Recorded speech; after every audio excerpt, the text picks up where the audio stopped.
বীরভূমে বিস্ফোরকের আরো শনিবার বীরভূমের নলহাটি থানার চন্দননগর এলাকার এক পাথর খাদানের পরিত্যক্ত দুটি ঘর থেকে বিশাল পরিমাণে বিস্ফোরক উদ্ধার করে সিআইডি বম্ব স্কোয়াড ও নলহাটি থানার পুলিশ। উদ্ধার হওয়া বিস্ফোরকগুলির তালিকায় রয়েছে 24,000 জিলেটিন স্টিক, 21,000 ডিটোনেটর ও 14 বস্তা অ্যামোনিয়াম নাইট্রেট। কি মন্তব্য শাসক দলের? দেখুন, এটা একটা কন্টিনিউয়াস প্রসেস। গতকাল চুরি হয়েছিল, একটা চোর ধরা পড়েছে বলে আগামী দিনে যে চুরি হবে না, চোর ধরা পড়বে না তা তো নয়। জানা যায় গত 10ই জুন ওই এলাকা থেকে বিস্ফোরক মজুত রাখার অভিযোগে মনোজ ঘোষ নামে এক তৃণমূল নেতাকে গ্রেপ্তার করে এনআইএ।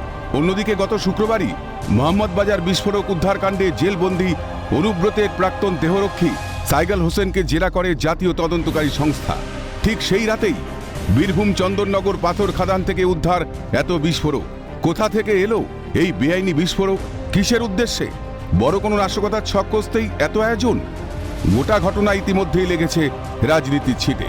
এর সঙ্গে তৃণমূলের যোগের কথা জোরের সঙ্গে দাবি বিজেপির। অভিযোগ উড়িয়ে দিল শাসক শিবির।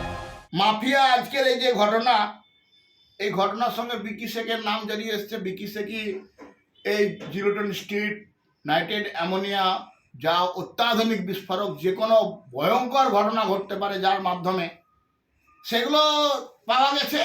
এর সঙ্গে তৃণমূলের ওই এলাকার যিনি নেতা আসাদুজ্জামান, তারও নাম জড়িয়ে আসছে। আমার তো মনে হয় রামরাজত্ব বলতে যদি কিছু বোঝায় সেটা হচ্ছে বাংলাতে এখন রামরাজত্বই চলছে, যেখানে বিরোধী পক্ষ যা খুশি তাই করে বেড়াচ্ছে, যা খুশি তাই বলে বেড়াচ্ছে। একদিকে জিলেটিন কাণ্ডে জারি সাইগালের জেরা, অন্যদিকে বীরভূমের মাটিতে এত বিস্ফোরক উদ্ধারে প্রশ্ন উঠছে অনেক। বীরভূম থেকে ভোলানাথ চক্রবর্তীর রিপোর্ট, ক্যালকাটা নিউজ।